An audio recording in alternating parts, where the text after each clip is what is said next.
Hola, buenas tardes. Aquí estamos en este espacio en directo para resolver dudas sobre neurodesarrollo infantil. Muchas personas me han hecho gran cantidad de preguntas en un grupo que tenemos en WhatsApp y como no puedo responder a todas, no puedo dedicar todo el tiempo que me gustaría a responder cada una de esas preguntas. He reservado este espacio, este ratito, en el día de hoy, en esta tarde, para intentar resolverlas. Y por supuesto, también para resolver dudas que vayáis planteando por aquí también en directo. Así que estaré atenta a, a vuestras preguntas. Hola, Dayan, Sandra, María del Carmen, bienvenidas. Bueno, pues estas preguntas están en este grupo de WhatsApp. Es un grupo de WhatsApp para personas que se han inscrito a la clase que tenemos en directo todos los jueves. Así que aprovecho para recordar que nos veremos todos los jueves, cuando tú quieras, cuando queráis, a las 10 de la noche en hora de España.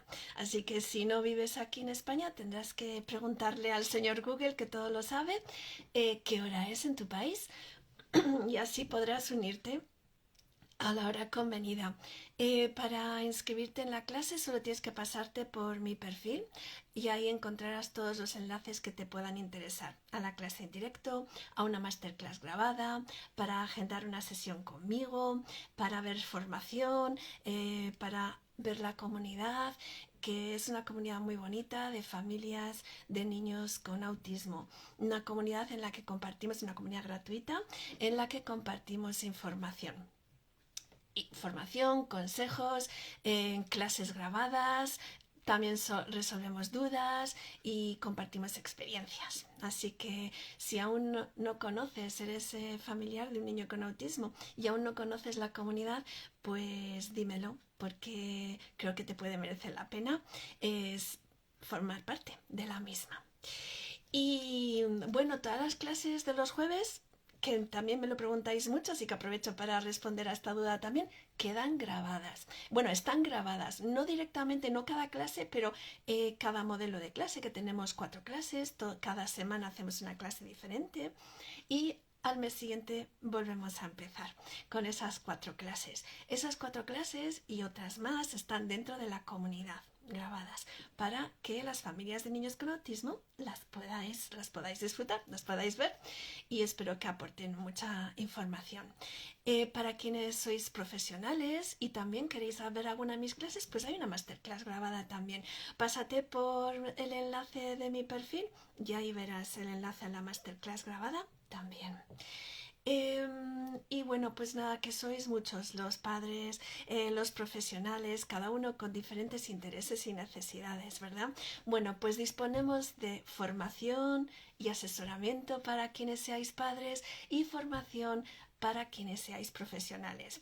Así que no dudes en decirme qué es lo que necesitas, qué es lo que buscas, qué es lo que se adapta mejor a tus necesidades para que yo te pueda ofrecer justo eso, lo que más puedas necesitar para trabajar y ayudar a tu hijo o a tu hija o a tus alumnos o los niños con los que trabajes. Y nada, que me encontraréis por aquí, en Instagram o en cualquier otra de las redes sociales. Solo tenéis que acordaros de mi nombre, Rosina Uriarte, y me encontraréis. Bueno, vamos a empezar ya con las preguntas. Mientras voy mirando el chat. Hola, Magoya, Ana, gracias por estar ahí. Y vamos con las preguntas, que he hecho una selección de ellas. Bueno, Leti me dice que su hija con TEA en ocasiones suele ser muy directa y a veces ofensiva. Es natural. Mira, para poder medir las consecuencias de nuestros actos, para poder comprender el efecto que tienen, ¿no? en otra persona, tenemos que tener esa capacidad de ponernos en el lugar de la otra persona y de tener una comprensión de muchos aspectos y tomar conciencia de muchos aspectos que nuestros niños pues a lo mejor no han tomado todavía. para poderte poner en el lugar del otro, para comprender cómo afecta al otro. Tu comportamiento tienes que primero tomar mucha conciencia de ti mismo. Primero. Y eso yo suelo decir, siempre empiezo por ahí, ¿verdad? Que la conexión con uno mismo y tomar conciencia de uno mismo y de las sensaciones que tiene uno mismo y del dolor que siente uno mismo y yo no quiero decir que no sientan dolor, sino que hay que tomar conciencia de las cosas que nos ocurren y las cosas que ocurren a nuestro alrededor, eh, para, pues eso, poder tomar conciencia de lo que le está pasando al otro. Para poder tomar conciencia del otro, primero tengo que tomar conciencia de mí. Tengo que estar muy conectado conmigo misma para poder conectarme con lo que hay fuera. Y todo eso forma parte del desarrollo del ser humano, del desarrollo infantil, ¿no? Y suele fallar en el desarrollo de muchos de nuestros niños. También está el poder controlar los impulsos, esa capacidad de primero pensar y antes de actuar. Eso es algo que también forma parte de la maduración del desarrollo. Por esto, en lugar de enseñar, porque Leti me decía, yo le explico de mi manera, pero es que cuando explicamos las cosas a los niños estamos utilizando el lenguaje y nos estamos dirigiendo a las zonas que razonan de su cerebro y a las zonas de su cerebro que entienden el lenguaje. Las áreas del cerebro que entienden el lenguaje y que razonan son áreas sofisticadas. Esas áreas sofisticadas maduran después de que han madurado otras áreas más básicas, como por ejemplo las que se ocupan de la conciencia de uno mismo, del cuerpo. Tenemos que empezar por dar a nuestros hijos una maduración muy de base, una maduración de áreas primitivas o más básicas, más simples de nuestro cerebro, para que ellos puedan madurar en áreas más sofisticadas y puedan.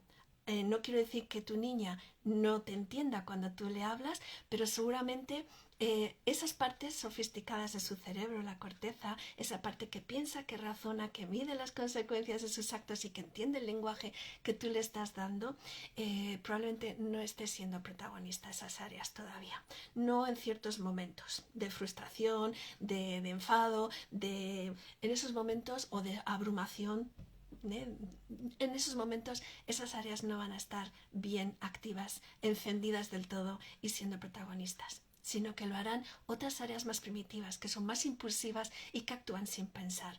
Por eso, Leti, debes trabajar con tu niña para darle un empujón en su desarrollo y ayudarla a madurar. No gastes toda tu energía en intentar que comprenda a través del lenguaje y del razonamiento, porque es muy probable, como un niño de 2 añitos, imagínate, por mucho que tú le hables y le intentes hacer razonar, no vas a conseguir llegar a donde tú quieres y de la manera que tú quieres. Y esto ocurre con nuestros niños que tienen más edad, pero que todavía no han llegado al grado de maduración necesario para entender lo que tú le dices o para poderlo aplicarlo en cada momento. Así que hay que trabajar con el neurodesarrollo para ayudar a tu peque. Bueno, bienvenida Emi, Susi, Susana, Mar, María, Sandra. Cuéntanos qué es lo que más recomiendas para la hipotonía leve de un niño de 8 años. Mira, Sandra, creo que tú habías hecho esta pregunta en el grupo de WhatsApp y la tenía por aquí preparada. Para la hipotonía, sabemos que en gran parte las áreas del cerebro que regulan el tono muscular tienen mucho que ver con las áreas vestibulares. O las áreas vestibulares de nuestro cerebro tienen mucho que ver con el tono muscular. Las áreas vestibulares están en nuestro oído interno y también en áreas bajitas de nuestro cerebro, áreas que se ocupan del equilibrio, pero se ocupan de mucho más. Tenemos que pensar que para guardar el equilibrio, que por cierto es lo primero que hacemos nada más nacer, y lo que vamos a hacer cada segundo de nuestra vida hasta el día que nos vayamos. Es tan importante guardar el equilibrio que el sentido vestibular es casi el jefe o el director de orquesta de todos los demás sentidos. Y los sentidos son los que envían información al cerebro, los que alimentan al cerebro. Así que el sentido vestibular es importantísimo. Y es que para guardar el equilibrio tenemos que tener un buen tono muscular. para no caernos. Y el tono muscular tiene que regularse bien para que hagamos los movimientos necesarios para guardar ese equilibrio de forma cómoda, no tener que hacer un esfuerzo haciéndolo y no caernos y mantener la postura tanto en movimiento como parados. Entonces, por eso el sentido vestibular tiene un peso muy grande en la regulación del tono muscular, porque necesitamos tener ese buen tono muscular para guardar el equilibrio. Luego también resulta que para guardar el equilibrio, pues utilizamos la visión, porque cuando cerramos los ojitos no tenemos la misma capacidad de guardar el equilibrio, ¿verdad? Bueno, pues el sentido vestibular hace muchas otras cosas, como también regular el movimiento de los ojos, que por cierto, si hay hipotonía, muchas veces nos fijamos en que un niño no se sienta correctamente, que no pueda moverse correctamente o incluso caminar, ¿no? Cuando la hipotonía es grande, que no puede utilizar sus manitas luego en la escuela a nivel de motricidad fina. Nos preocupa mucho la hipotonía en lo que observamos y vemos, pero tenemos que tener presente que esa hipotonía, ese bajo tono muscular, puede estar no solamente en la motricidad gruesa, brazos, piernas, en la motricidad fina, manos, sino que la motricidad fina va más allá. Boca para poder hablar, ojos para poder leer y escribir. El tono muscular puede estar afectando cualquiera de esas áreas y interferir en todo lo que el niño se proponga hacer, en su aprendizaje también. Y el estado de alerta, porque resulta que el tono muscular tiene mucho que ver con nuestro estado de alerta, que cuando estamos relajados a punto de dormirnos, el tono muscular cambia radicalmente a cuando estamos pues corriendo que vamos tarde al trabajo. Sí, entonces la hipotonía hay que trabajarla porque va a tener mucho que ver con la capacidad de prestar atención y de aprender de un niño. Bueno, ¿a dónde vamos? Sentido vestibular, estimulación vestibular es de vital importancia, porque no vamos a trabajar músculos por separado para fortalecer los músculos por separado, que también lo podíamos hacer, fortalecer piernas, trabajar con brazos para fortalecer brazos. No, queremos estimular al cerebro para que el cerebro haga bien su trabajo, que es regular y dar a ese niño el tono muscular adecuado. Ese es el trabajo que tiene que hacer el cerebro, por eso estimulamos el cerebro en lugar de trabajar los músculos. Y tenemos que ofrecer estimulación vestibular, Sandra. La estimulación vestibular es movimiento repetido como de mecimientos o balanceos. Giros arriba y abajo, a un lado y al otro, adelante y atrás, a un lado y al otro. Hay muchas maneras de hacerlo. Me encantaría que conocieras mejor el neurodesarrollo, te formes en neurodesarrollo, porque los niños normalmente disfrutan mucho de las actividades vestibulares. Hay que saber aplicarlas, porque no todos los niños las van a aceptar igual y no todos los ejercicios vestibulares son igual de positivos para todos los niños. Tenemos que conocer cada caso y cómo aplicarlo, pero desde luego es lo que hay que hacer fijo. Sí, sin duda alguna. Bueno, podéis seguir preguntando. Hola, Mora, Estefanía, Bracho, Mariel, María, Nubecita, Betty. Bueno, cuánta gente. Laura, qué bien que estéis aquí conmigo. Sigamos, más preguntas y vosotros ponéis en el chat también, ¿vale? Maribel dice que los masajes diarios, que es lo que yo recomiendo siempre. ¿Por qué lo recomiendo siempre? ¿Acaso es la solución mágica para todo? Pues no es la solución mágica para todo, pero es el principio de todo. El principio de todo, literal. El primer sentido, y os he dicho que los sentidos alimentan al cerebro, así que es como podemos llegar al cerebro a través de los sentidos, a través del cuerpo. El primer sentido que funciona en el útero materno a las 5 semanas de gestación, en el embrión, es el tacto. El tacto de la propiocepción. Empezamos por ahí, porque también os decía antes que tenemos que lograr que los niños se conecten consigo mismos y tomen conciencia de sí mismos. Y para tomar conciencia de uno mismo tengo que tomar conciencia de mi cuerpo. Y el tacto de la propiocepción, tocando con presión el cuerpo del niño o de la niña, es como vamos a lograr darle esa información para que se conecte bien consigo mismo. Y por eso empezamos siempre por el tacto. Bueno, yo a esto es lo que creo que hay que empezar por ahí. Por eso siempre recomiendo lo mismo. Porque hay que empezar por el principio. Y luego seguimos con todo lo demás. ¿Cuándo es el mejor momento para el masaje? A mí me gusta mucho antes de dormir porque relaja mucho y a muchos niños les ayuda a dormir. Pero podemos hacerlo en cualquier momento del día. Los ejercicios de neurodesarrollo tenemos que buscar, cada familia tiene que buscar el momento adecuado para hacerlos para introducirlos en su rutina diaria, que formen parte de la rutina diaria, porque eso es lo que va a determinar que haya éxito en ese trabajo, porque como hay que repetir, la repetición es necesaria para que haya cambios cerebrales, tenemos que introducir esos ejercicios dentro de nuestra rutina. Solamente cuando están dentro de la rutina es cuando los vamos a hacer, los niños lo aceptan mejor, ya saben lo que toca en cada momento, incluso nos los piden, y para nosotros va a ser más fácil también para los adultos poder pues cumplir esa rutina. Es que si no forman parte de la rutina, adiós. Un día porque he hecho otra cosa, tengo otras cosas que hacer, si nos acaba el día, no hemos hecho todo lo que queríamos hacer, se han quedado sin hacer los ejercicios en el desarrollo y así no podemos avanzar. Así que cualquier momento del día es bueno. Y Salomé me decía que es abuela de un pequeño del espectro autista que justo ahora ha logrado hacer pis, pero que muchas veces hace caca paradito de pie, que cómo puede concientizar sin abrumar y que sea efectivo para el niño. Bueno, el tema de los esfínteres, de ir al baño, tenemos que lograr que el baño sea un lugar lo más atractivo posible.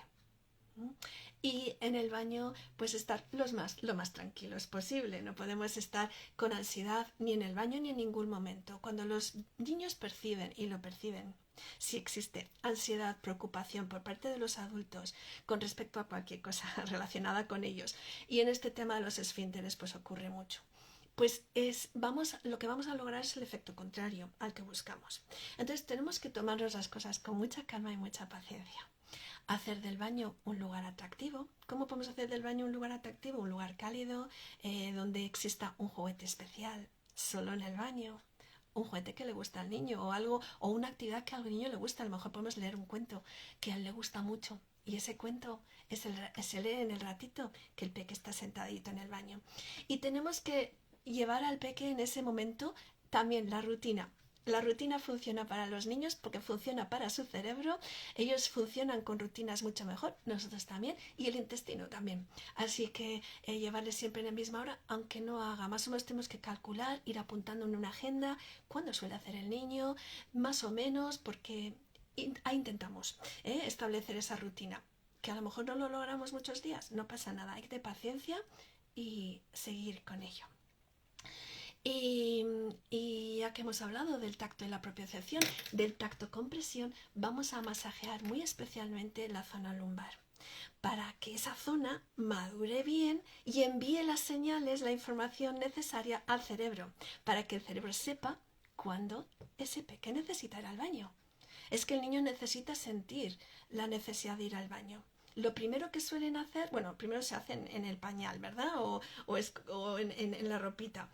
Luego, una vez que se han hecho, empiezan a darse cuenta y nos lo dicen a veces o nos lo muestran, o sabemos o nos damos cuenta de que ellos ya saben que se han hecho.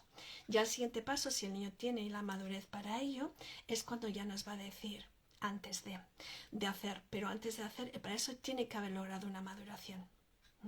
Así que por mucho que nos empeñemos, y lo mismo que os decía, por mucho que hablemos con el niño y le intentemos enseñar, si no está maduro y preparado para ello, no va a controlar como nos gustaría.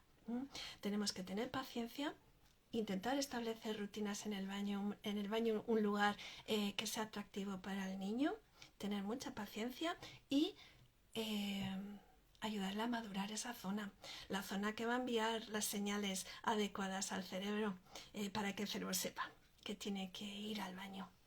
Bueno,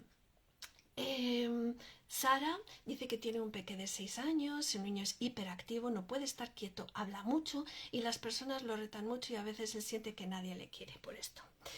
Y lo mismo que decía antes en el primer caso, tenemos que ayudar a nuestros niños a madurar para que ellos tomen conciencia de su comportamiento, de cómo afecta a los demás, de qué les ocurre a los demás.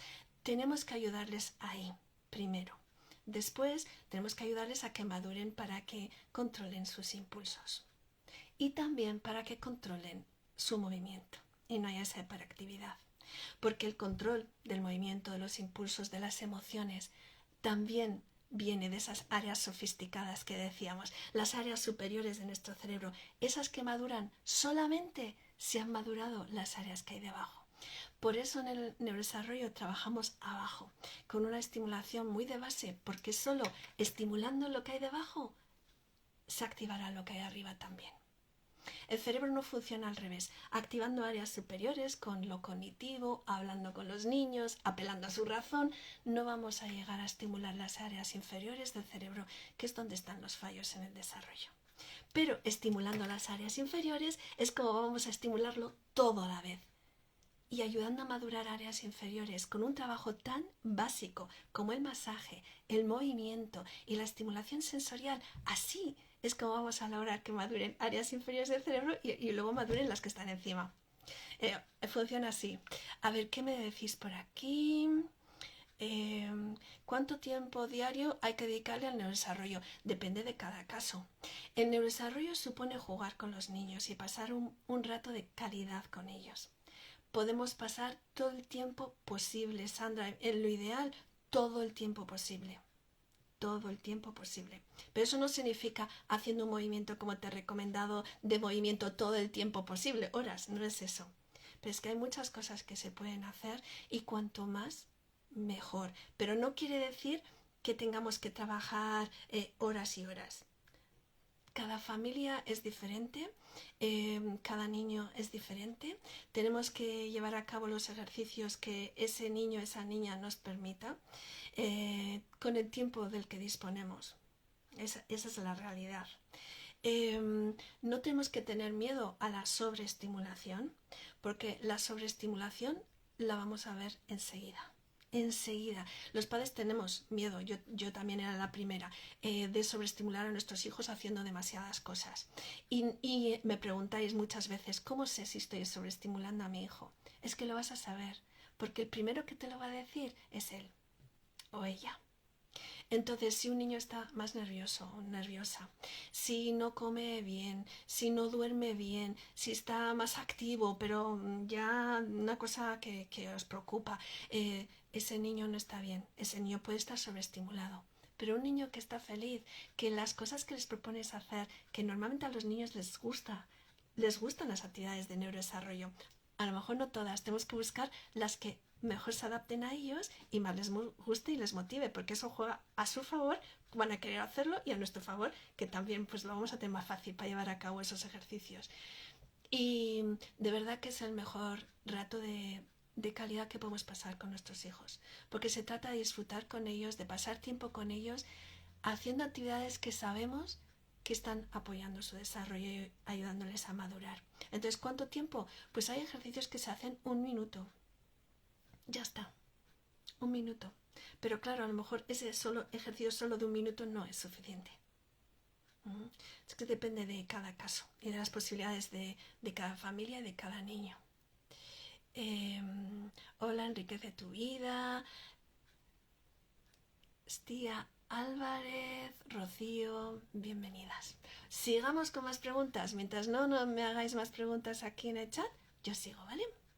Venga, María Eugenia me hablaba de un hijo de 25 años que le diagnosticaron cuando era pequeño y ella cree que puede tener autismo leve. Bueno, he hablado ya con María Eugenia por WhatsApp porque me decía que no tenía Instagram y le he dicho que, bueno, no soy quien para diagnosticar a su hijo desde luego de autismo y ella está preocupada por saber si él tiene o no. Tiene que ser otro profesional quien lo haga, pero para mí, después, claro, de la distancia de tantos años en esto, pienso como madre que yo como madre también quería un diagnóstico. Pensaba que el diagnóstico lo iba a explicar todo. Me lo iba a explicar todo. Era como una justificación de qué le ocurría a mi hijo. Pero luego me di cuenta que el diagnóstico, en realidad, si aporta algún beneficio, bienvenido sea. Beneficio en el sentido de apoyo escolar o incluso económico, por parte de ayudas que pueda haber. Pero muchas veces no existe, si no va a ser por este apoyo, que muchas veces no está. Realmente el diagnóstico no nos va a ayudar demasiado. Para mí, desde mi punto de vista, es menos importante el diagnóstico que conocer qué le está ocurriendo a tu hijo. Poder ponerte en su lugar, saber cómo se siente, qué necesita, ¿qué podemos darle a él o a ella para que esté mejor y funcione mejor en todas las áreas? Ese tiene que ser nuestro objetivo. No gastar tanto tiempo y energía en buscar el diagnóstico, sino en saber qué le está ocurriendo a mi hijo, a mi hija. ¿Qué puedo hacer? Y eso el neurodesarrollo nos explica cómo se produce el desarrollo infantil, qué necesita, o el desarrollo cerebral, es que estamos hablando de lo mismo. El desarrollo del ser humano, el desarrollo de su cerebro. El cerebro es el que lo hace todo. El cerebro es el que habla, el que calla, el que se mueve y el que está quieto, el que se relaciona, el que presta atención, el que aprende, lo hace todo. Entonces estamos hablando del desarrollo cerebral. El neurodesarrollo nos enseña sobre eso. Si tú te formas en neurodesarrollo vas a aprender sobre cómo se produce el desarrollo infantil, cómo se produce el desarrollo cerebral, de una manera sencilla. No vamos a entrar en cosas complejas, no te asustes, ¿vale? Porque el cerebro nos asusta, pero vamos a entenderlo de manera sencilla y a pie de calle, hablando con un lenguaje que entendamos todos, porque deberíamos todos conocer mejor nuestro cerebro y cómo funcionamos y qué necesita. Es que toda nuestra vida depende de eso. Nuestro funcionamiento depende de eso y el de nuestros hijos. Y sabemos demasiado poco. Deberíamos saber más. El neurodesarrollo nos va a decir, nos va a hablar de todo eso, nos va a ayudar a comprender a los niños, a ponernos en su lugar y encima nos va a decir qué hacer, porque nos va a dar herramientas para actuar con ellos, para poderles ayudar. Todo eso. Una solicitud para estar en el vídeo en directo. Pues no sé. Hay Marcén, no sé ahora mismo qué es lo que tengo que hacer. Bueno,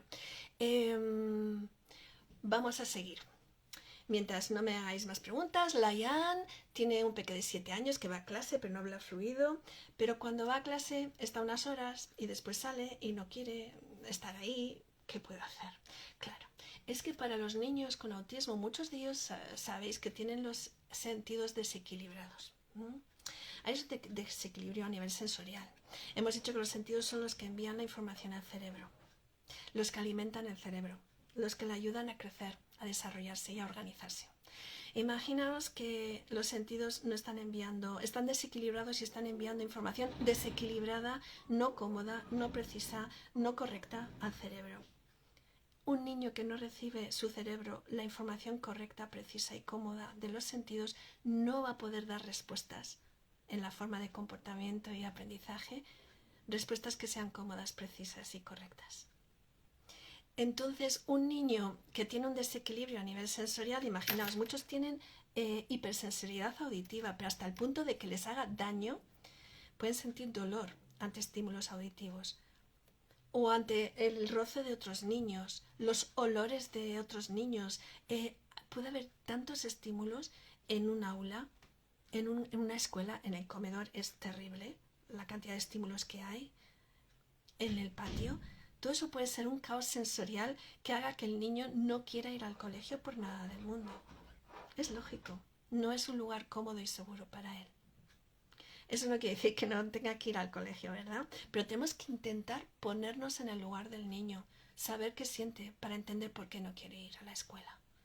Que a lo mejor yo he dado una explicación de la hipersensibilidad auditiva, táctil o de otro tipo, que a lo mejor no coincide con el caso, pero seguro que ese niño no está cómodo.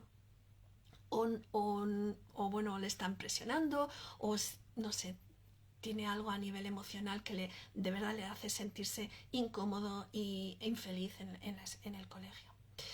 Tenemos que ayudar a los niños. Es verdad que vamos a intentar hacer todo lo posible por hablar con las profesoras, por entender qué está ocurriendo, por ayudar a nuestros hijos a estar más cómodos en ese lugar, pero lo que tenemos que hacer de verdad no es tanto adaptar el lugar a las necesidades de nuestros hijos, que también, pero más importante es ayudar a nuestros hijos a madurar para que no tengan esa sobrecarga sensorial, para que no se sientan tan infelices, agredidos, incluso por un ambiente como pueda ser el del aula. Tenemos que ayudarles a madurar para que ellos no tengan esas dificultades y se sientan más cómodos y felices en cualquier entorno en el que les toque estar. Ahí tenemos que poner nuestro foco, no en cambiar el entorno para ayudar a los niños, no, que también, pero tenemos que enfocarnos especialmente en ayudar a los niños, ayudarles a madurar para que el entorno ya no les agreda. Venga, seguimos.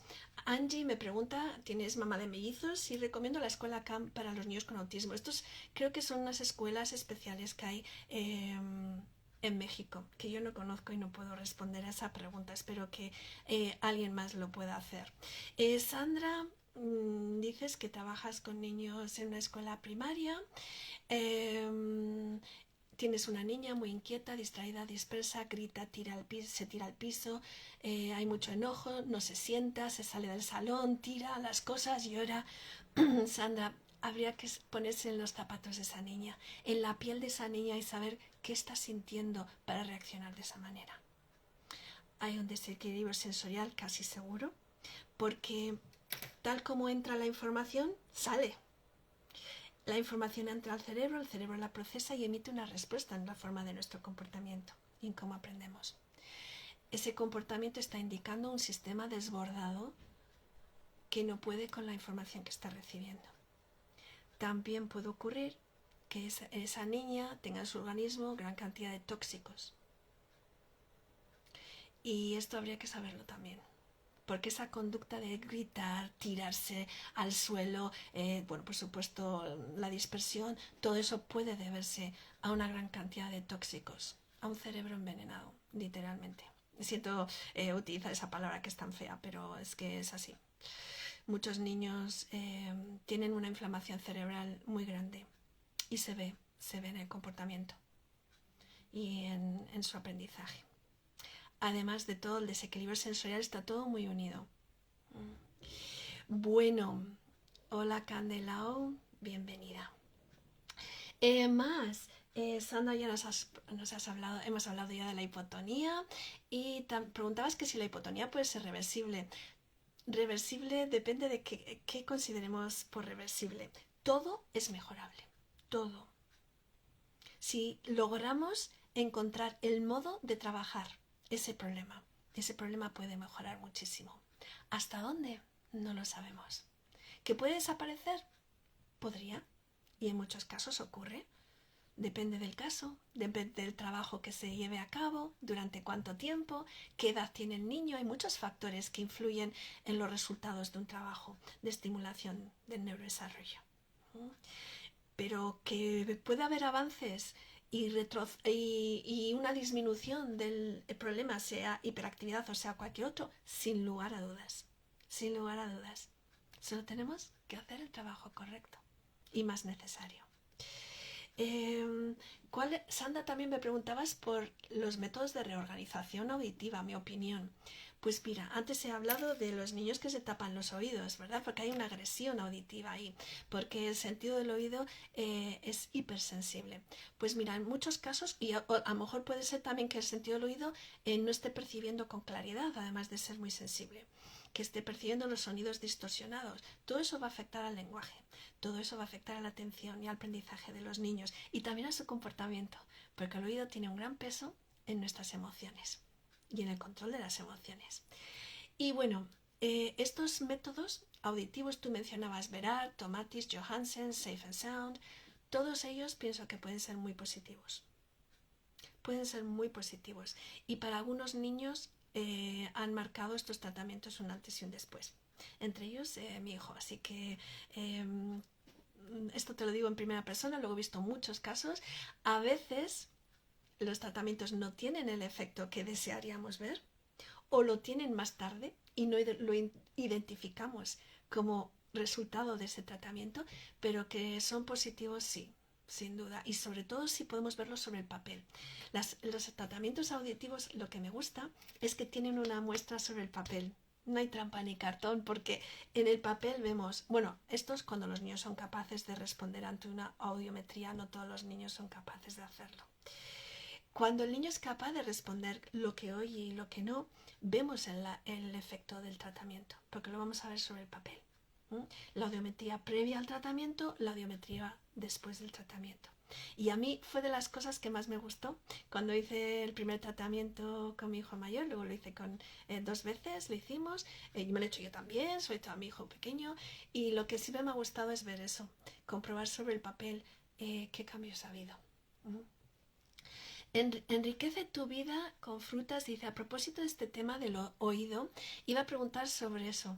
Si sé de unos accesorios de transmisión ósea que rehabilitúa un montón también, ¿vale? La estimulación ósea. Qué curioso es, que mucha gente no lo sabe, que no solo oímos a través del oído, sino que oímos a través del hueso. Y esto es así, quienes tenemos problemas de oído lo sabemos porque nos hacen pruebas auditivas por el oído y luego nos hacen pruebas óseas en la cabeza. Y hoy en día se han puesto de moda también para los corredores, para los ciclistas, especialmente para ellos o para cualquiera que quiera usarlos, los audífonos, los cascos óseos. No entran en el oído, sino que se ponen, creo que por aquí, pegaditos al hueso, y así tú puedes escuchar si viene un coche o cualquier otra cosa que haya en el entorno, ¿no? No te tapan la audición del oído. También, como tú dices, claro, hay sistemas como ForBrain, que no se ha mencionado, que pues también lo que trabajan, y Tomatis trabaja también con estimulación en el hueso.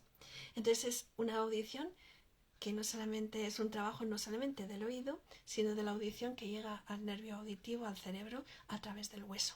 Muy interesante. Muy interesante. Concepto de salud sonido. Hola, buenas. Venga, Katy nos dice de niño de 3 años, tipo, TEA tipo 1 no verbal, está tomando omega 3. Ha visto mejorías, pero quisiera que pueda hablarle. Claro, ella quiere que hable. El omega 3 y comunicarse con ella. El omega 3 creo que es un complemento muy bueno. Si alguien tiene dudas, podemos hablar de ello. Es muy bueno porque, primero, es un componente que necesitamos, una sustancia que necesitamos en nuestro organismo, es natural en nuestro organismo. No es algo extraño, químico, ni que vaya a producir una sobredosis o algo de eso, que también, una intoxicación, que hemos estado hablando de ello. Es necesario, sí, y no recibimos suficiente. Pero además de no recibir suficiente, recibimos demasiado de algo contrario, de omega 6, por ejemplo, por la comida que comemos, por la vida que llevamos, y hay mucha inflamación por eso. Y el omega 3 es muy interesante tomarlo para combatir esa inflamación y también porque cuando hablo de inflamación me refiero a todo el organismo, pero es que esa inflamación llega al cerebro, que es lo que nos importa, para que nuestros niños funcionen lo mejor posible. Y el omega 3 es muy interesante porque está hecho de la misma sustancia o tiene una composición muy parecida a la grasita que utiliza nuestro cerebro para recubrir las conexiones nerviosas, las neuronas, las conexiones entre neuronas. El cerebro utiliza una sustancia muy parecida al omega 3 y por eso damos omega 3 a los niños para ayudarles a su funcionamiento cerebral. Casi nada. Pero bueno, claro, no es la panacea ni va a solucionar un problema de lenguaje. A lo mejor sí, se ven muchos avances en los niños, pero necesitamos trabajar con la estimulación del desarrollo. Para que un niño llegue a hablar, tienen que cumplirse requisitos previos en ese desarrollo. El niño no llega a hablar, ni a caminar, ni a hacer nada porque sí, porque pasa el tiempo. Lo va a hacer si logra la maduración adecuada. Y la maduración adecuada no se logra porque pasa el tiempo, sino que necesitamos estimular determinadas áreas del cerebro, necesitamos estimular el cerebro para lograr que madure. En los niños neurotípicos esa maduración se va produciendo porque la estimulación es la adecuada, y en los niños con autismo no es que la estimulación no sea adecuada, es que hubo un momento en la mayoría de ellos en los cuales ese desarrollo normal o esperado sufre un retroceso.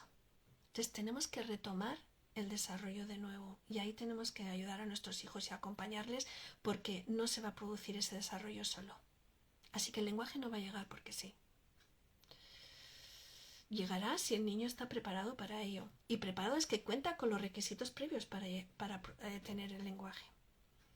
Pero si no, tenemos que trabajar. No trabajar en el lenguaje fuera, esperando en la meta, ¿verdad?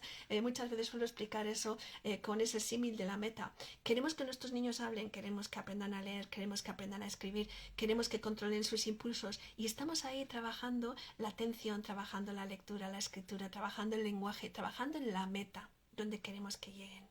Pero tenemos que pensar, si un niño no ha llegado a esa meta, No ha llegado al lenguaje, a la capacidad de prestar atención, a poder leer. ¿Por qué no ha llegado? Porque no cuenta con las herramientas necesarias para ello. Porque no ha hecho el recorrido hacia esa meta. Hacia una meta tenemos que caminar para llegar a ella. Y nuestros niños no están caminando por el camino correcto para llegar a esas metas. Se han quedado por el camino. Entonces tenemos que volver atrás, retroceder en ese camino, volver a los comienzos y recorrer el camino con nuestros hijos, dándoles la estimulación que necesitan, gracias al neurodesarrollo que nos va a decir cuál es, para que lleguen a la meta como han llegado todos los demás niños. O que se acerquen a la meta lo más posible, que a veces no logramos que lleguen a la meta como quisiéramos, cuando quisiéramos, o que lleguen siquiera. Pero sí tenemos que acercarnos lo más posible. Y eso no lo vamos a lograr trabajando ahí en la meta, esperándoles allí trabajando el lenguaje. Tenemos que trabajar lo previo, lo que está fallando para que no exista ese lenguaje. Hola, Elvia, concepto ecosalud. Bueno, perdonad si no os menciono a todos. Betis Pichardo, vale. Olga, Carmen, Nubecita. ¿Cómo puedo estimular el lenguaje? Mira, justo estábamos hablando de eso, ¿verdad? ¿Cómo puedes estimular el lenguaje? Es que tienes que estimular todo el desarrollo.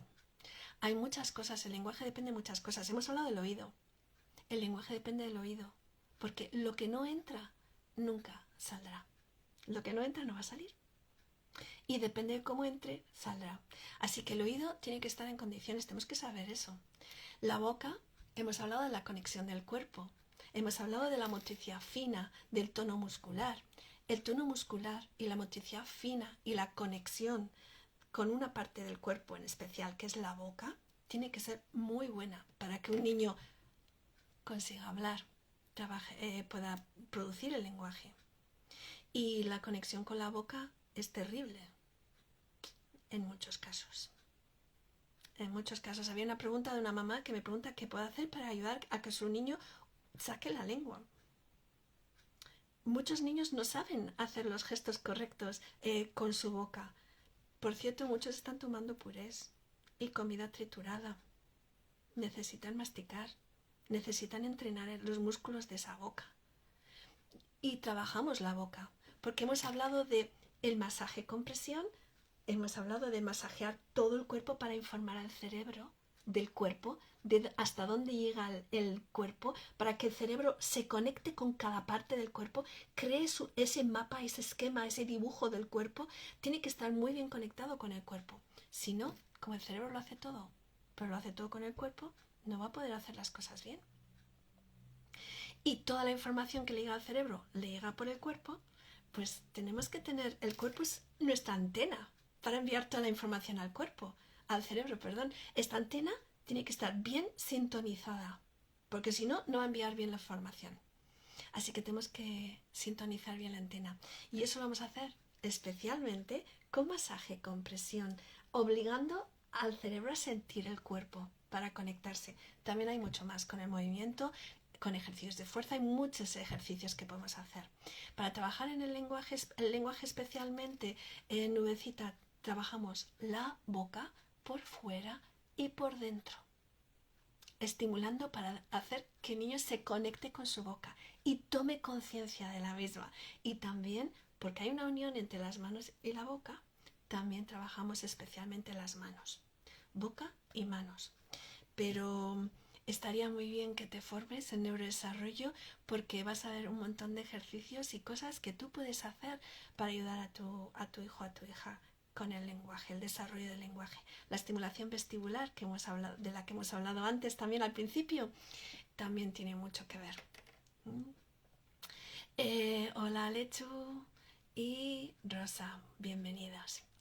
Bueno, la mamá de Alan nos habla de un niño de 6 años que lleva el kinder, es muy hiperactivo, se altera mucho, ha llegado a golpearse la cabeza cuando se enoja, no logra tenerlo sentado mucho tiempo. Hemos visto también, ¿verdad? Y hemos dicho cómo para controlar los impulsos, para controlar el movimiento, estar quieto, es que necesito haber alcanzado determinado desarrollo, maduración, si no, no lo voy a poder hacer.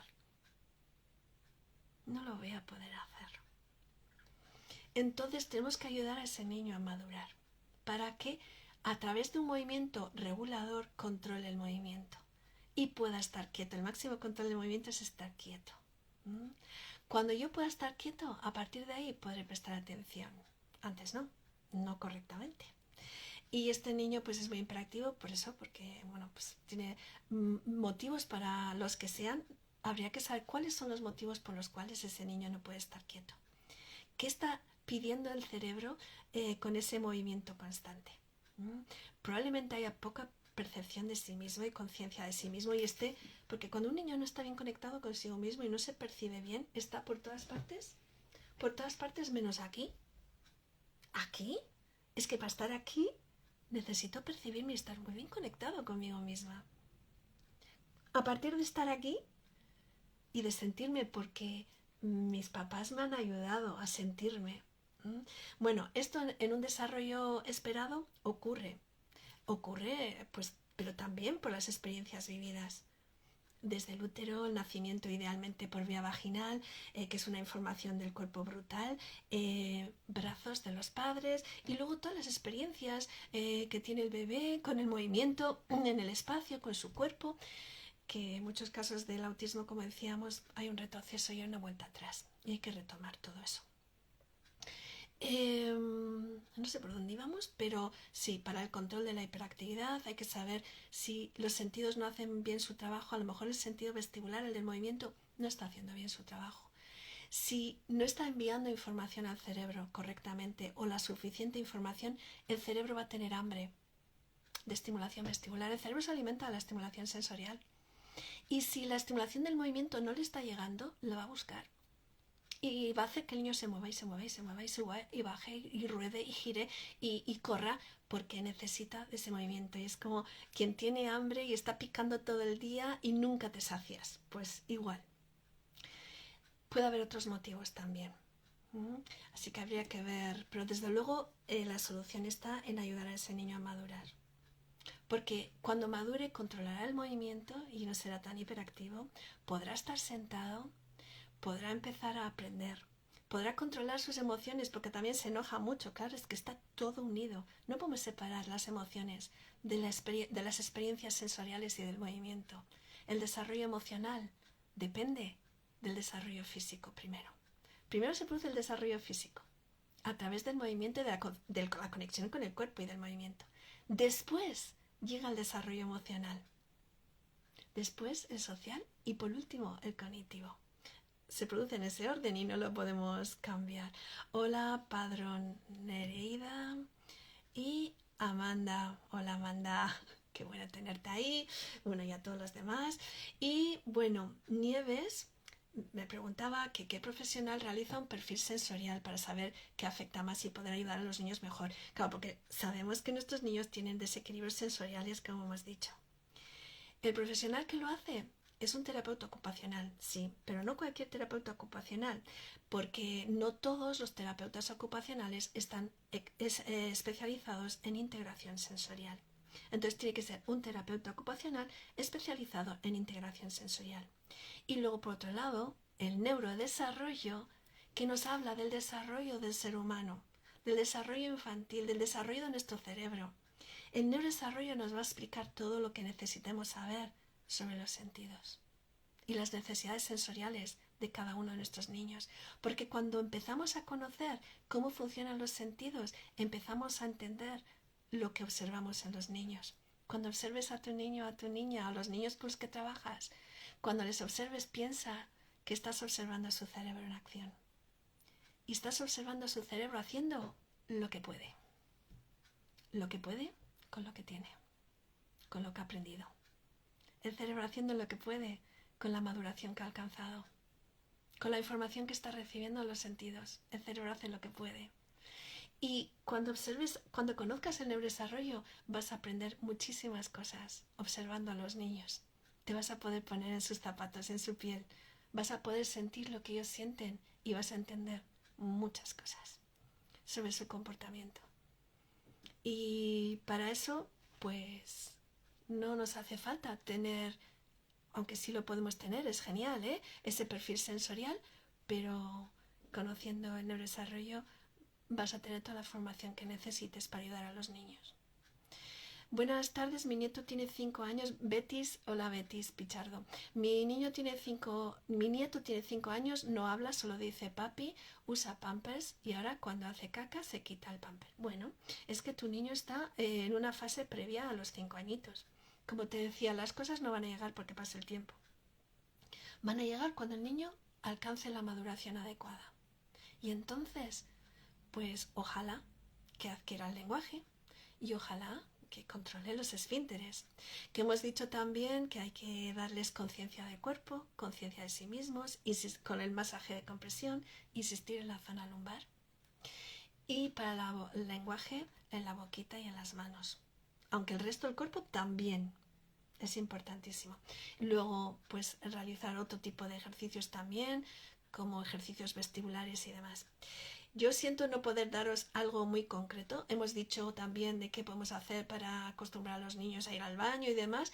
Es muy difícil dar respuestas concretas ante casos que no son tan fáciles, no son complejos. Cada niño es diferente.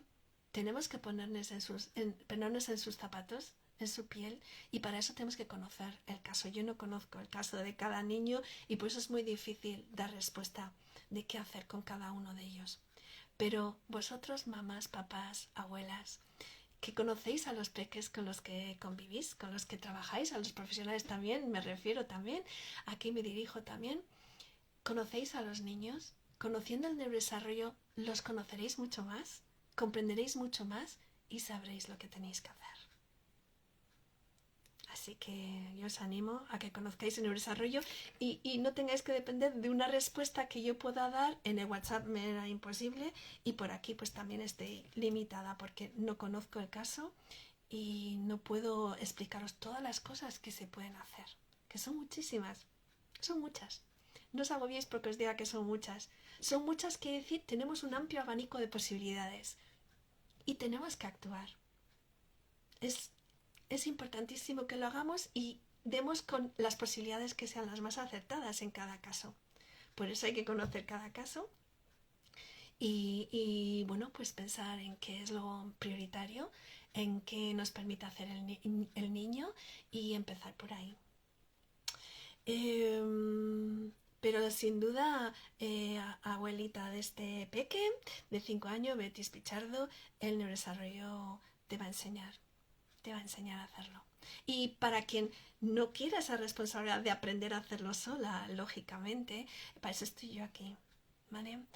Me gustaría conocer cada caso, si me lo permitís, y acompañaros en ese trabajo con los peques, con lo que más puedan necesitar. Al final no va a ser tan difícil porque los papás, los abuelos vais a tener que trabajar en casa. ¿Por qué? Porque sois quienes estáis todo el día con los peques, podéis elegir el momento adecuado, conocéis mejor a los niños y sabréis cómo llevar a cabo los ejercicios, aunque es verdad que a veces a las madres nos lo ponen un poquito más difícil. Pero es muy importante hacer el trabajo en casa porque el trabajo tiene que ser diario y solamente es posible en casa. En el aula también, pero a veces en el aula, pues como se comentaba mucho en el chat también del grupo de WhatsApp, pues los maestros están desbordados. Están desbordados y no tienen estos conocimientos. Tristemente, que es que yo soy maestra también. Y os puedo decir que es que no se nos forma para trabajar con niños pues con diferentes capacidades y con diferentes necesidades. Y cada día son más los niños que tienen diferentes necesidades.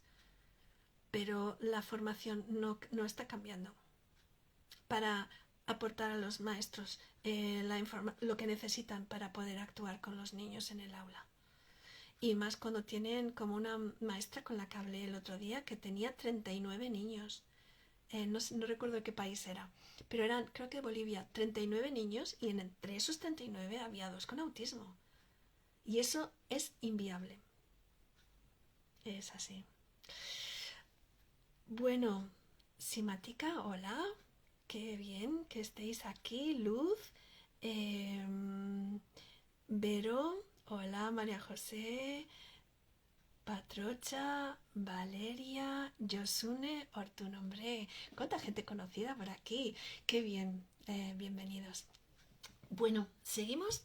No dejéis de poner vuestras preguntas. Si me he comido alguna, decídmelo, ¿vale? Porque a veces es que a lo mejor me despisto y no veo vuestra pregunta, insistir, ¿vale? Venga, bueno, Rocío me decía que qué actividades se pueden realizar en casa para la convergencia de la visión, porque a su niño le cuesta mirar la mesa y eso dificulta parte del aprendizaje, por supuesto. Mira, como os decía, todo depende de la maduración alcanzada.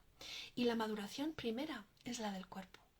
Pero en el cuerpo hay muchas, muchas partes que son esenciales. Hemos hablado de la boca para poder hablar, hemos hablado de la unión que hay entre las manos y la boca, hemos hablado del oído, que también es tan necesario para el lenguaje, para poder prestar atención, para poder controlar la conducta, las emociones. Bueno, pues también tenemos que hablar de los ojos. Porque si los ojos no están funcionando adecuadamente, de forma cómoda, de forma automática, sin ningún esfuerzo para el niño, sin ningún esfuerzo consciente, entonces no va a poder aprender en la escuela, no en las mejores de las condiciones. No podrá aprender a leer y a escribir o aprender a leer mecánicamente y no podrá comprender lo que está leyendo. ¿Por qué? Porque está haciendo un esfuerzo para mover sus ojitos. Porque a lo mejor no los puede mover correctamente, porque a lo mejor las letras se le mueven. o pueden pasar muchas otras cosas que los niños no saben, que ellos no ven bien. Creen que todo el mundo ve igual. Ellos no saben que los demás ven diferente a cómo ven ellos. Entonces no nos van a decir, mamá, es que las letras tienen un borde, todas, y se mezclan unas con otras. Es que probablemente no nos lo digan hasta que sean bien mayores. O no puedo utilizar los dos ojitos funcionando de forma cómoda y conjunta. Y esto no lo miran los médicos, porque los médicos se ocupan de la salud de los ojos y se ocupan de eso, de que los ojos estén sanos. Y las pruebas convencionales que se hacen son pruebas de lejos y de agudeza visual. Agudeza visual es ver claro o nítido o no ver claro y nítido. Necesitar gafas o no necesitar gafas. Pero es que entre necesitar gafas y... A ver, lo que iba a decir, no me estoy expresando bien, pero entre ver y ver bien hay un mundo. Y la nitidez con la que vemos, la claridad con la que vemos es importante. Pero para el funcionamiento en la escuela y sentados a una mesa ante un papel o ante un puzzle o ante cualquier actividad visual en la que los niños tengan que utilizar el sistema visual, ¿cómo funcionan los ojitos? El sistema visual, que no es la agudeza visual, no es ver claro o no ver claro. Nuestros niños pueden ver clarísimo y no necesitar gafas y ver las letras más pequeñitas de esas pruebas que les hacen y aún así no ser capaces de funcionar en la mesa con su sistema visual inmaduro. El sistema visual de todos los sentidos es el último en madurar. Y si el desarrollo no se ha producido correctamente, el sistema visual es casi seguro que no ha madurado correctamente. Además, el sistema visual madura con el sistema motor, con los movimientos que hace el bebé en el primer año de vida, el arrastre, el gateo entre ellos, son vitales para la maduración del sistema visual, entre otras muchas cuestiones. Así que, bueno, ¿qué ejercicios realizar? Pues se pueden realizar ejercicios. El neurodesarrollo te va a enseñar cuáles. Pero por supuesto que si hay un problema importante y el niño tiene una edad en la cual hay exigencias escolares y ahí empieza a haber fracaso escolar, ese niño tiene que ir a un especialista en visión que haga terapia visual. Y estos son los optometristas comportamentales.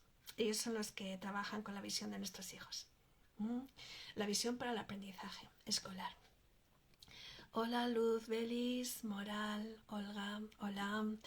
Bueno, Mateo Felipe dice, ¿se puede hacer algo para que mueva la lengua? Bueno, y se le quite el miedo a jugar. Eso habíamos dicho, que hay que estimular la boquita por fuera, toda la zona, y por dentro. Tenemos que masajear, con el dedo idealmente. Si no nos permite el dedo, pues con algún artilugio o con un protector para el dedo, un dedal dental por si muerde. Tenemos que entrar en la boquita. Es un trabajo difícil y complicado en muchos casos, pero tenemos que insistir cada día un segundo, ya está. Porque no vamos a forzar a los niños a hacer nada, ¿no? Pero sí tenemos que insistir para lograr que lo hagan y hacerlo nosotros. Y tenemos que entrar en esa boquita para estimularla, para conectarla, para activarla, para que el niño tome conciencia de la misma y estimular los labios por dentro, las encías, las mejillas, el paladar, la lengua.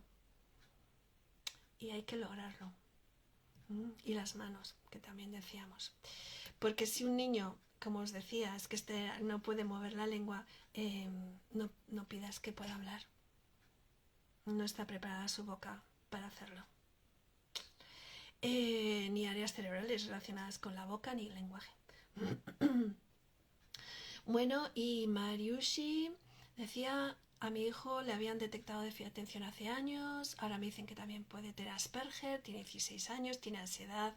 ¿Qué tipo de terapias son adecuadas? Es más complicado trabajar con un chico de 16 años, porque como os digo, tenemos que buscar ejercicios que motiven a los niños. A los niños normalmente les encanta moverse, todos los ejercicios de movimiento, de estimulación sensorial, pero con 16 años puede que sea un poco más difícil.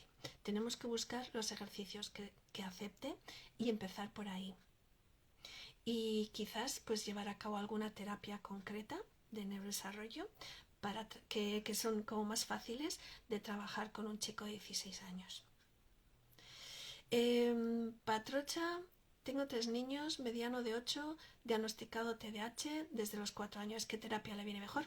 El neurodesarrollo, es que vamos, el neurodesarrollo es lo que tienes que hacer, Patrocha. Vamos a ver, el neurodesarrollo es algo muy general, ¿vale? Hay terapias de neurodesarrollo con nombre propio, que también os podría mencionar, pero el neurodesarrollo te va a ayudar a investigar de dónde vienen los problemas de atención y de hiperactividad en tu niño. Porque nos dicen, tiene TDAH, y ya pensamos que, bueno, es como que es moreno y ya está. Y es lo que hay y para toda la vida, ¿no? Y lo que podemos hacer es entrenarle a funcionar con su atención de la mejor de las maneras, entrenarle para controlar su conducta, pero con el problema que tiene, sin tocar el problema que tiene, solo entrenarle para que funcione mejor. Y trabajar desde fuera con un niño, entrenándole a que funcione mejor, pero sin tocar nada de lo que hay dentro, no es el camino más adecuado.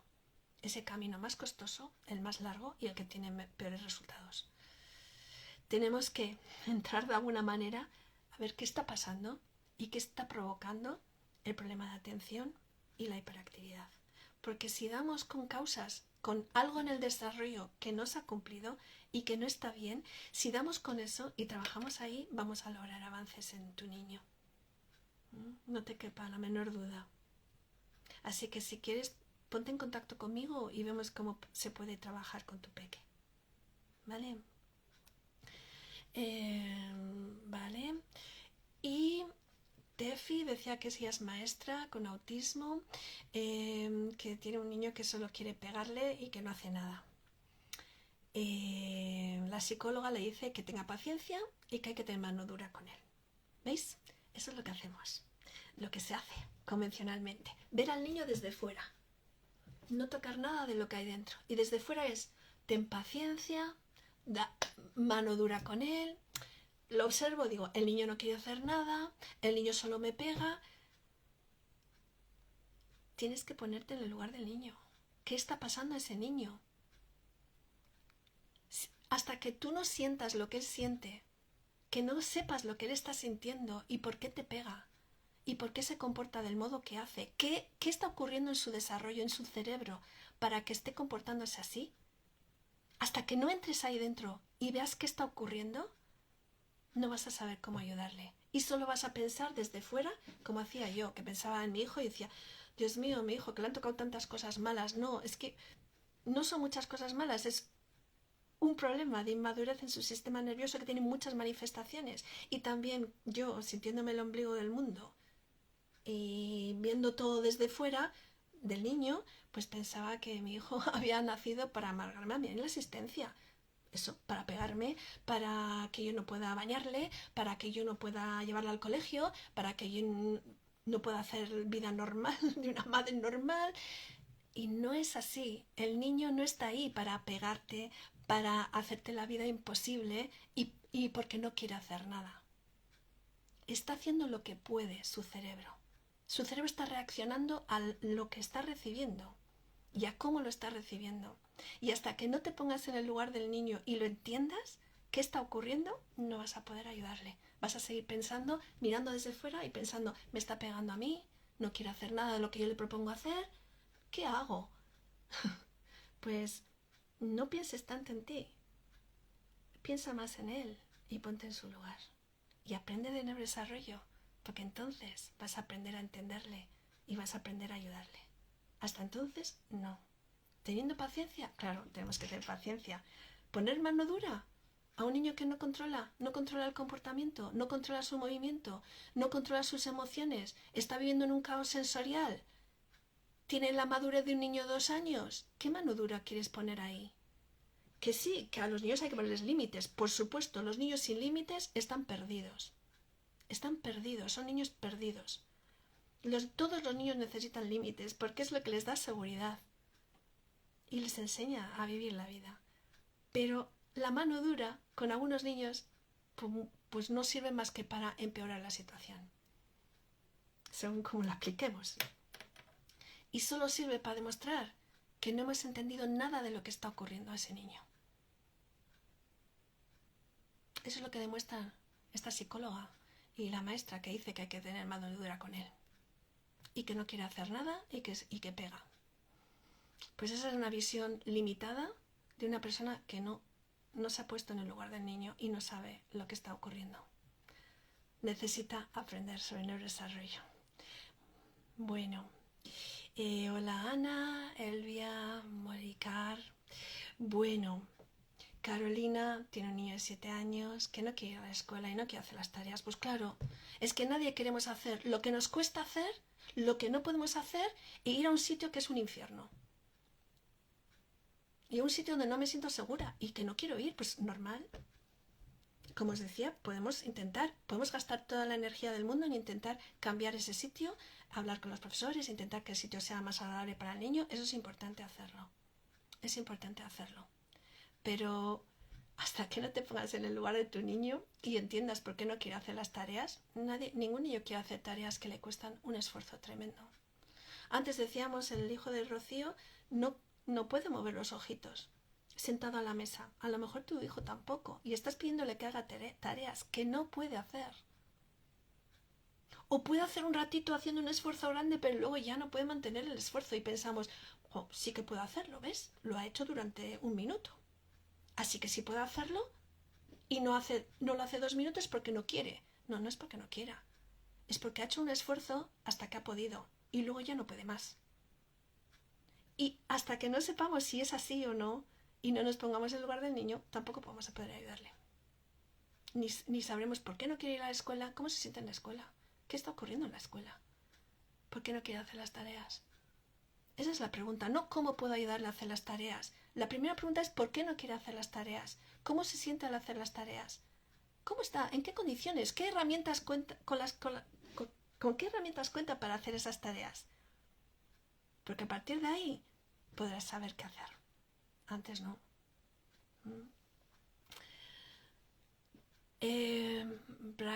Bracho, Genivi, mi niño de 8 años tiene TDAH y autismo nivel 1.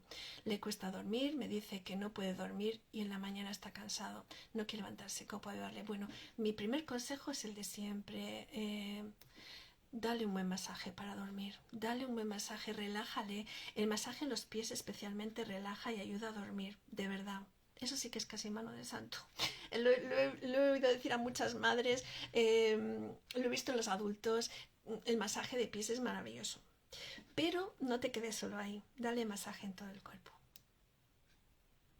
Antes de dormir. Y lo bueno es que cuando un estímulo como el masaje con presión, ligero no queremos solo un masaje de la piel. Y además que el masaje de la piel puede ser muy irritante y a muchos niños no les gusta. Y no se dejan tocar porque tienen la piel súper sensible por ese desequilibrio sensorial. La piel está así, en estado de alerta. No me toques, no me dejes etiquetas en la ropa porque no las puedo soportar y no me corten las uñas. Pero no queremos por eso estimular solo la piel. Queremos ir más allá. Queremos apretar, ofrecer presión. Observa al niño y la niña que estén a gusto con la presión que vas a ofrecer. No te preocupes, no le vas a ofrecer demasiada presión. Seguro que no. Ofrecemos presión porque esto resulta mucho más agradable. Los niños que nos dejan tocar muchas veces sí se dejan si aplicamos presión. Y cuando aplicamos presión estamos yendo mucho más allá de la piel. estamos yendo al sentido propioceptivo que hay debajo de la piel, en músculos, tendones y articulaciones. Y ese sentido, el propioceptivo, es el que me ayuda a conectarme conmigo misma, a tomar conciencia de mí misma. Y a partir de ahí es donde todo empieza a rodar en el desarrollo. Y el niño puede prestar mejor atención, aprender mejor, controlar mejor, movimiento, impulsos, emociones. Todo empieza por esa conexión consigo mismo. Y el sentir el cuerpo nos calma. Por eso algunos niños, antes lo hemos leído, se dan golpes con la cabeza incluso. Lo hacen en momentos de enfado, de frustración, de malestar. Porque sentir relaja. Es el sentido que más nos relaja, el sentir el cuerpo. Por eso insisto tanto en el masaje propioceptivo, táctil y propioceptivo. Por cierto, al aplicar presión, no solamente estamos estimulando el sentido propioceptivo y conectando al niño y tomando conciencia, ayudándole a tomar conciencia de su cuerpo, sino que estamos estimulando también la piel. Y al aplicar presión, esa hipersensibilidad que hay en la piel, que está así, en estado de alerta, se calma. Así que dadle masajes en los niños que no se dejan poner calcetines, por ejemplo, o calzado, masajear los pies, que no se dejan cortar las uñas, masajear las manitas y las uñas, masajear todo. Es lo mejor que podemos hacer. Y cuando un estímulo se repite y se repite a diario, ese efecto que tiene de calmar para dormir mejor en un momento, pero luego al día siguiente ese efecto se va. Cuando repetimos el estímulo a diario, el efecto se va manteniendo, porque hay un cambio en el sistema nervioso. Y es como podemos relajar el estado de alerta, calmar los sentidos y ayudar a los niños a avanzar. Empezamos por ahí, por el masaje con presión. Estefanía dice, ¿cómo podemos aprender esas herramientas? Mi sobrino tiene problemas de gestión emocional. Aquí estoy yo para enseñároslas. Os puedo ofrecer varias opciones. Formas de aprender para los papás. Hay una comunidad gratuita para los niños, las familias de niños con autismo, con información. Tenemos planes de formación y de asesoramiento para las familias. También puedes optar por asesoramiento solamente si no deseas formarte. Y si deseas formarte, puedes tener asesoramiento o puedes tener formación. Formación para padres, formación para profesionales. Hay diferentes tipos de formación. Creo que podría ofrecerte un amplio abanico de posibilidades, Estefanía.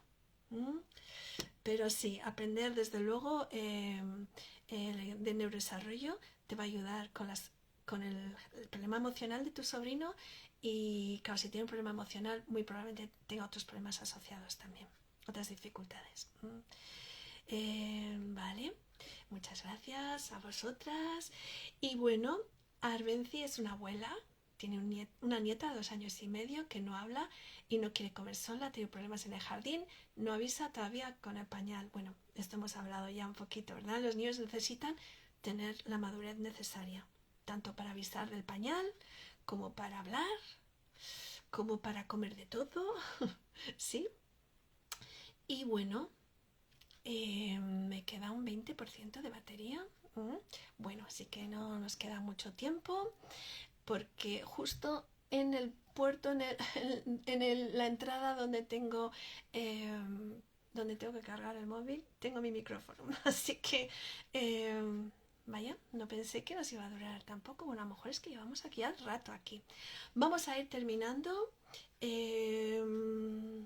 Bueno, Patti decía que ha ido a infinidad de psicólogos, terapias, nada le satisface como mamá y que piensa que tiene que aprender. Efectivamente, las mamás, los papás, somos los quienes tenemos que ponernos manos a la obra, coger el toro por los cuernos, aprender y trabajar con nuestros hijos. Porque desde luego si estamos confiando en que lo hagan los demás no tienen el mismo interés en ayudar a tu hijo, a tu hija. Esto lo he aprendido yo como madre. No tienen las mismas herramientas, no están con ese niño, con esa niña todos los días, no tienen la misma motivación y no le van a ayudar como le puedes ayudar tú misma, tú mismo. Los padres tenemos que conocer a nuestros hijos y tenemos que saber cómo ayudarles, sin duda alguna. Y bueno, pues nada, preguntaban si está bien obligar a un niño con autismo a comer alimentos que no tolera. Creo que no está bien obligar a nada, pero sí tenemos que ir aprendiendo a hacer aproximaciones de la manera que sea posible para que vayan aceptando poco a poco nuevos alimentos y trabajar la boquita. como hemos dicho antes, aparte de todo lo demás. ¿Cómo se trabaja en el aula? Esto es un tema complicado. Esto lo hemos dicho, los profes no tienen formación en neurodesarrollo infantil, con lo cual es muy difícil para ellos trabajar en el aula. Pero, por suerte, hay opciones para formarse. Así que ánimo, Karen.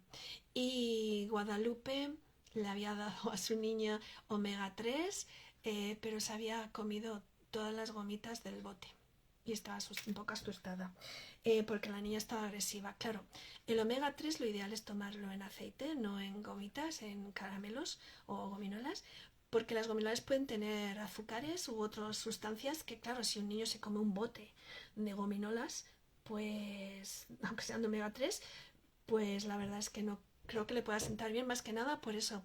Probablemente si se ha puesto más activa es por el azúcar o otros complementos, o sea, otros excipientes o sustancias añadidas, no por el aceite de pescado que lleva, que es el omega 3, pero... Y luego, pues bueno, Eva dice cómo controlar a un niño en una crisis de llanto. Mira, esto sí que es una pregunta habitual. Lo de las rabietas, hay que tener paciencia y hay que estar ahí para acompañar a nuestros niños en el proceso. No gritarles, no enfadarnos, no ponernos nerviosos, acompañar que sientan que estamos ahí. Es lo único que vamos a hacer y esperar a que pasen las rabietas. Todos los niños tienen que pasar por la etapa de las rabietas. Es una etapa esencial dentro de la evolución del ser humano. Así que no te asustes si tu niño ha llegado a esa etapa, porque a lo mejor no la tuvo con 2 añitos o con 3 añitos, la tiene con 5, con 6, con 12. Cuando llegue a la madurez adecuada, la tendrá y será muy necesaria para él o para ella. Pero tenemos que tener calma y mantenernos ahí firmes y acompañarles. Y cuando se pasa el llanto y la explosión de llanto, entonces ofrecer tacto y contacto, contención, compresión, porque eso es lo que más les va a calmar. Y digo en ese momento cuando se calman porque a lo mejor antes no lo aceptan esa contención.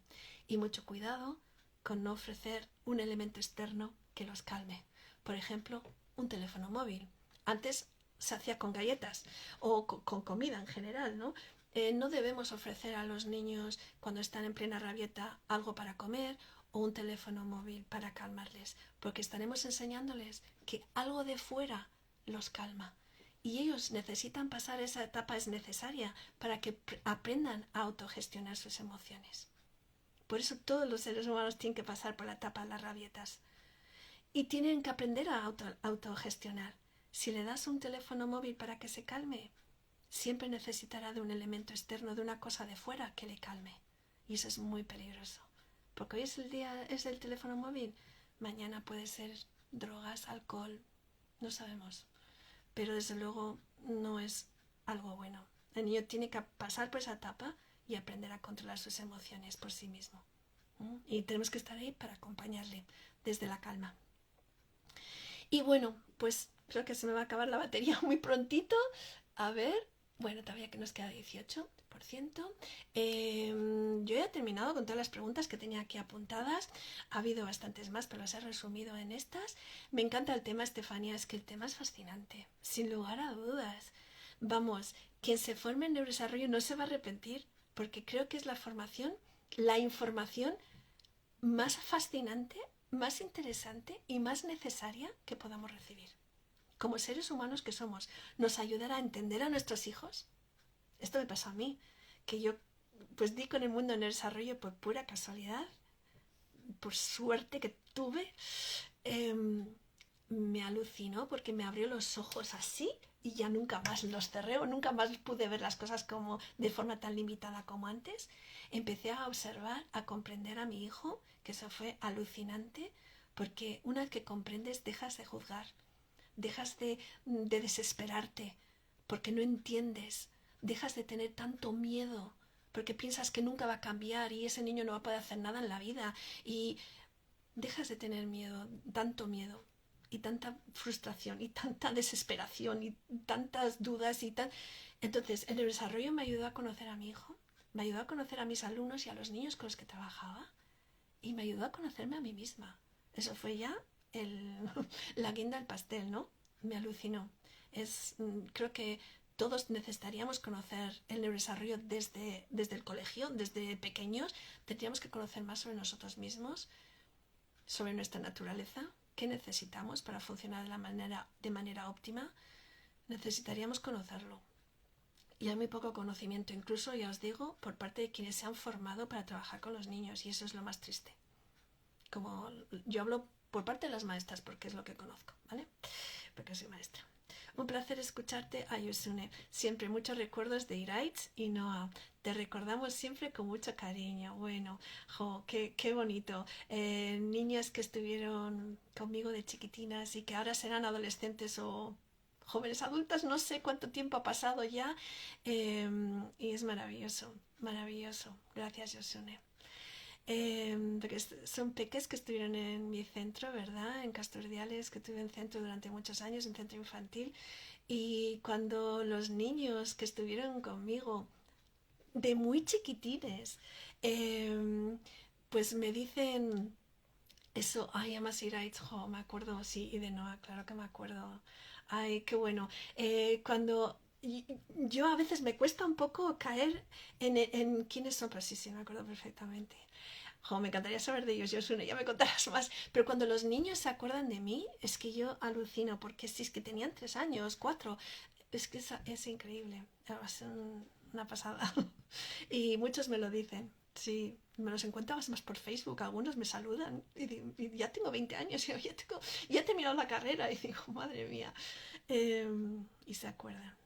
Bueno, como persona y como profesora que soy también, a Estefanía, quisieras formación. Sí, por favor, Estefanía, déjame un mensajito por aquí, por Instagram y hablamos, ¿vale? Porque por supuesto que puedes formarte. Vas a tener diferentes opciones para que elijas la que más encaje contigo, ¿vale? Y no te vas a arrepentir, sí. Vamos, ya te digo que no. Ya te digo que no. Vale, pues venga, ¿qué más? ¿Alguien tiene eh, más cositas que comentar?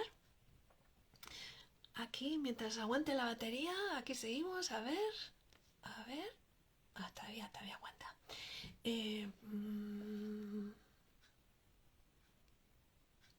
A ver, venga. ¿Alguien más quiere decir algo? Antes de que nos despidamos por hoy. Esta sesión quedará grabada. Espero, vamos, que saber hacerlo bien, que quede grabado, porque la verdad es que no tengo muchas más experiencias con los directos. A ver si lo voy encontrando, sí, esa experiencia. Y nada, lo voy a dejar por aquí, en el Instagram, también en el grupo de WhatsApp. Y bueno, ahí lo veréis en la comunidad. Yosune, te dieron mucha guerra. Iraitz, que va, era un encanto. Ay, Yosune. Y Noah, pasa que a Noah la conocí menos tiempo. Que va, yo recuerdo, tengo un recuerdo precioso de esos niños. Yosune. Espero que sigan siendo tan maravillosos, que seguro que lo son. Pero es una etapa súper Ay, perdón. A ver.